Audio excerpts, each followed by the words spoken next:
RMC, hashtag Mania. Les internautes ont partagé hier soir leur émotion devant les images de l'incendie à Notre-Dame. Oui, des millions de messages postés hier soir et ce matin encore. Parmi les hashtags, les mots-clés les plus utilisés sur Twitter, on trouve évidemment Notre-Dame, mais aussi pompiers de Paris. Des milliers de messages de soutien aux soldats du feu. Très partagés également différentes citations de Victor Hugo ou encore la devise de la ville de Paris, un fluctuat nec mergitur.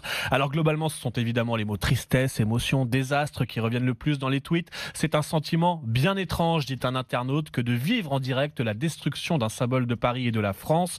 Pas un incendie en Milan, indemne après 39-45. Ce qui se passe aujourd'hui est terrible, dit un autre internaute. C'est le cœur de Paris, le cœur de la France, qu'on soit croyant ou non, l'émotion est immense. Conclusion sur Twitter, pour rebâtir Notre-Dame, on va dépenser un pognon de dingue et ce sera très bien.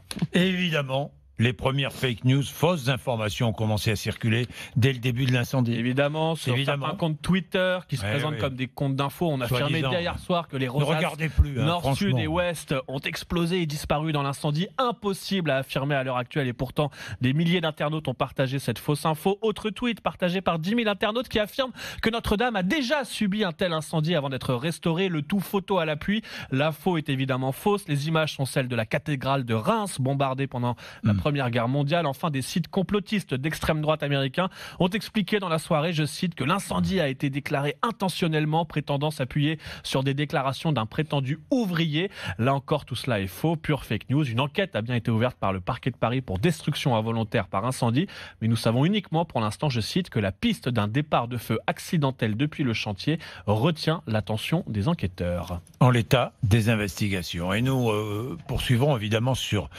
ce sujet. D'où est parti et comment est parti cet incendie, mais arrêtons de manier déjà des thèses complotistes, arrêtons d'ouvrir des polémiques autour du travail des pompiers, arrêtons tout cela, soyons responsables. Il est 7h.